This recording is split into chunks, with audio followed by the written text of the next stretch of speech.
মাসের ২০ তারিখ পেরোতেই অনেক শিক্ষার্থীর পকেট একদম ফাঁকা হয়ে যায়, তাই না? তখন ১০ টাকার চায়ের জন্য কয়েন গুনতে হয়, আর ক্লান্ত বাবা মায়ের কাছে টাকা চাইতেও ভীষণ সংকোচ লাগে। পড়াশোনা শেষে ৯টা ৫-এর চাকরির দিন শেষ। এআই আর বর্তমান অর্থনীতি প্রথাগত চাকরির ধারণাকে একেবারেই বদলে দিচ্ছে। এখনকার আসল স্মার্টনেস হল কোনো দোকান ভাড়া ছাড়াই নিজের শোবার ঘর থেকে আর্থিক স্বাধীনতা গড়ে তোলা। প্রথম আইডিয়াটা হলো স্মার্ট রিসেলিং। সস্তায় কিনে সুন্দরভাবে সাজিয়ে অনলাইনে বিক্রি করাই হলো এর আসল ট্রিক। বঙ্গবাজার বা মিরপুরে একটু খুঁজলেই মাত্র ২০০ টাকায় দারুণ সব ভিন্টেজ পোশাক বা গ্যাজেট পাওয়া যায়। এগুলো সুন্দর করে ইস্ত্রি করে জানালার পাশের আলোতে ছবি তুললেই একদম প্রিমিয়াম অনলাইন প্রোডাক্ট হয়ে যায়। একটু হিসেব করলেই দেখা যায় ২০০ টাকার শার্ট ৬৫০ টাকায় বিক্রি করলে সোজা ৪০০ টাকার সলিড প্রফিট।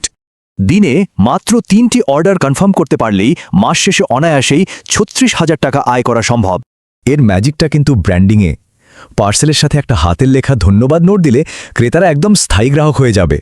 দ্বিতীয় আইডিয়াটি ডিজিটাল ঠিকাদারি।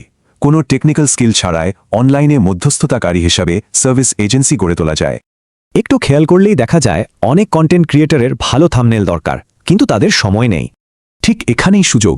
ক্রিয়েটরদের সরাসরি মেসেজ করে প্রফেশনাল কন্টেন্ট ক্রিয়েশন সার্ভিসের প্রস্তাব দেওয়া যেতে পারে।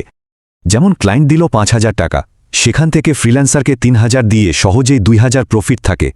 নিজের এডিটিং পারার কোনো দরকার নেই, শুধু ভালো যোগাযোগ আর রিমোট টিম ম্যানেজ করতে পারলেই কাজ শেষ।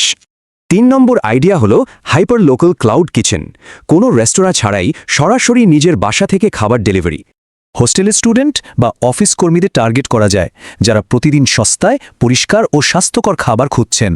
দামি বিরিয়ানি নয়, বরং গরম ভাত, আলু ভর্তা আর মুরগির তরকারির মতো সিম্পল খাবারই এখানে বেশি চলবে।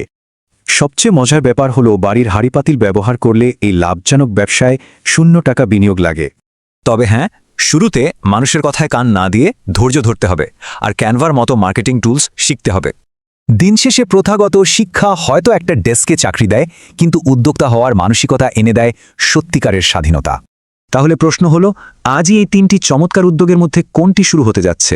ভেবে দেখার বিষয়।